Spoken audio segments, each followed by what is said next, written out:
showroom with customer amenities. We're now at 6400 Landing Boulevard or online at SubaruOfOrangePark.com. Hanamiya Subaru of Orange Park, your Subaru Superstore. This is Fresh Air. I'm David B. Woolley, editor of the website TV Worth Watching, in for Terry Gross. Our guest today is Elton John.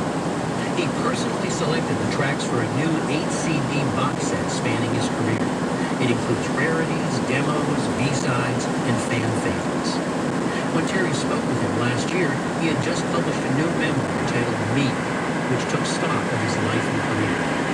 He wrote about his childhood, becoming a musician, songwriter, and performer, how he realized he was gay after he proposed to a woman, how saying yes to a line of cocaine led to addiction, one of several addictions, the rehab program that enabled him to get sober, the health scare that nearly robbed him of his voice, and what it's like to now be married to his husband David and raise their 2 children.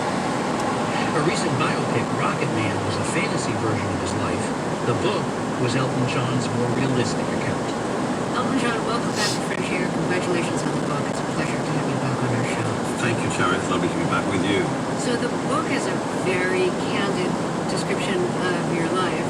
Before we get into some of the candid details that you write about in the book, you were in the band early in your career as the keyboard player in Long John Coltrane's band. The band was called Musology. You tell this really funny story at the beginning of the book where he had just had a big hit. So now he was famous. And, young women were coming to the concert, kind of like really getting excited and screaming. And he says on mic, he says, why don't you say what he said? Well, he said, they were grabbing the microphone. He said, if you break my microphone, you'll pay me £50. And I'm going, oh, John, that's not the way to handle this situation. What did it teach you about stardom and how to handle it? Not how to handle it. Not how to handle it. Yeah. Because I got to the point where after Rocky Man came out, which was my first really big hit, about 2 years into my career after your song, I got screening girls at some of my shows, and I just thought that was rather funny, because I wasn't David Bowie, and I wasn't Rod Stewart, and I wasn't Mark Bolan, and I wasn't Mick Jagger, but I was at the piano, and I got screaming girls, and I thought, I'm not going to, luckily they couldn't reach my microphone because I was playing the piano, but you accepted it, and you loved it, and you just went along with it. I think John didn't know how to cope with it. He just really didn't know how to cope. For all his life, he'd been playing in clubs, playing the blues, and suddenly young girls were screaming at him, and I just think, just never knew how to handle that. Of course, also with you, when you had young girls screaming at you and everything, like you were gay, they didn't know that. No. So, well, he was gay too. Oh, he was gay too, exactly. Yeah, exactly. That's right, that's right. Yeah. So, what was it like for you knowing you were gay, knowing they didn't realize you were gay, and they were probably having all these like sexual fantasies about you? Well, I didn't worry about it. It's like, well, I'm not interested, and you're not. You're interested, but I'm not. Right. But it was very sweet, and they were very. I've still got most of my audience is a lot of women as well, a lot of girls and a lot of females, and I'm very grateful for that. But I just kind of think that once they did find out, I think a lot of girls still, wanted to mother me, and we can make you straight. We love you, and it's very touching.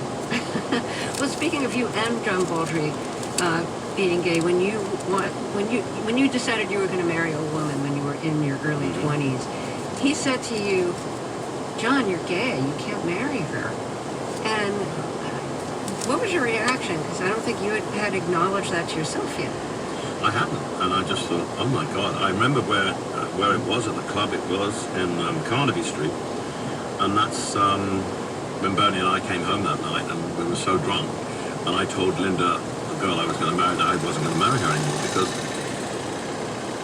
I'd never had a sexual experience. I didn't know anything about sex. I'd never had a sexual experience at all. I didn't have sex till I was 23, which was portrayed in Rocky Man. That was the first time.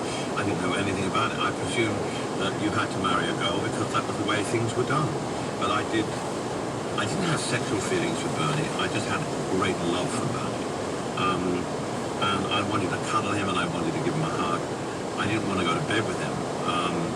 But I did love him more than I did love Linda.